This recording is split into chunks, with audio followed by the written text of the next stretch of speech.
Twilight Vaulted Tales, where shall are remembered. In the heart of Enfield, North London, nestled on a quiet street of council houses, lived the Hodgson family. It was August 1977. A single mother, Peggy Hodgson, worked tirelessly to raise her 4 children, Margaret, Janet, Johnny, and Billy. Life wasn't easy, but it was normal. Until one night, the walls began to knock. Not the kind of knock that comes from a neighbor's hammer or a loose pipe. These were intentional knocks, measured, mocking, and they came from inside the house. When Peggy entered her daughter's bedroom, she saw it with her own eyes. A heavy chest of drawers slid across the floor, all on its own, and then stopped. When she tried to move it back, it refused. Not heavy, not stuck.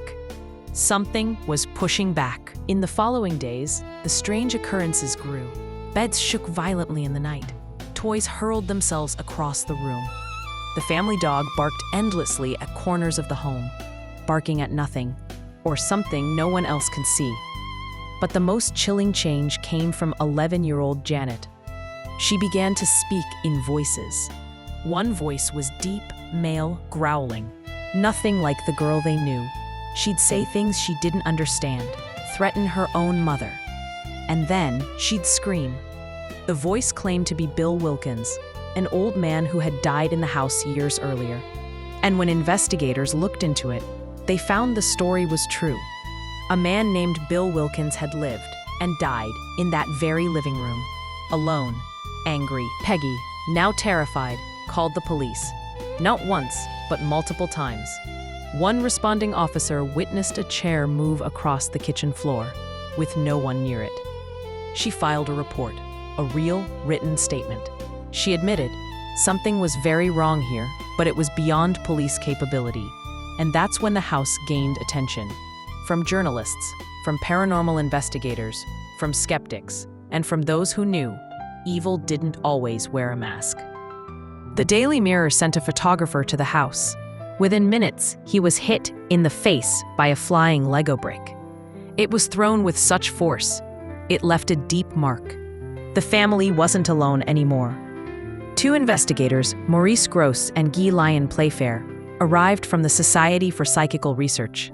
They would spend months at the house, documenting over 2,000 separate incidents, furniture that moved, voices with no source, objects that defied gravity, children levitating.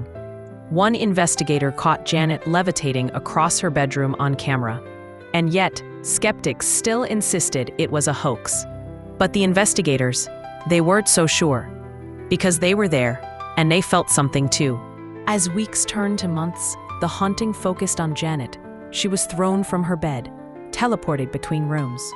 Once, she was found folded inside a dresser, unconscious. Voices came from her, voices that mocked the investigators. They'd ask questions. The voice would answer. Her vocal cords were studied by professionals. There was no damage, but there was no explanation either. She would say afterward, "It felt like I was being used, like my body wasn't mine." Then came the worst night. The entire living room was overturned. Sofas, tables, lamps, all flipped. When the family rushed downstairs, they thought someone had broken in. But there were no signs of forced entry, no footprints, just destruction. Upstairs, Janet was found again, hovering inches above her bed, arms stiff at her side, eyes rolled back, her mouth open, whispering something inaudible. One word finally came through: leave. With rising attention came rising criticism. Some believed the girls were acting. Others thought the family was desperate for money or fame. But why would they stay in a house like this? Why invite ridicule and trauma? Even when the family was moved out temporarily, the activity followed, especially Janet.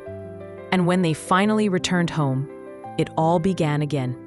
Until in 1979, it stopped. The family tried to move on. Janet later admitted they did fake a few incidents just to test if the investigators were paying attention. But she was clear, the worst of it was real.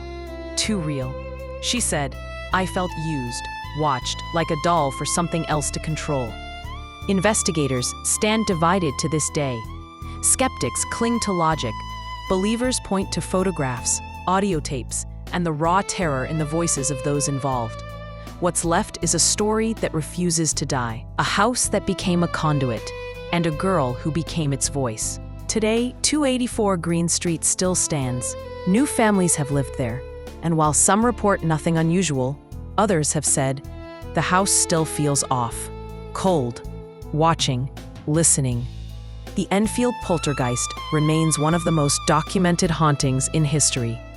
And the question isn't whether it happened, it's why it happened, and who or what was behind it. There are stories that fade, tales that die out with time, but not this one. Because when something dark plants itself in a place, it doesn't just haunt, it waits for the right moment, for the right voice, for the silence to scream again. So if this story chilled you, if the whispers from Enfield still echo in your ears, then subscribe to Twilight Vaulted Tales, where shadows are remembered and the silence, it screams.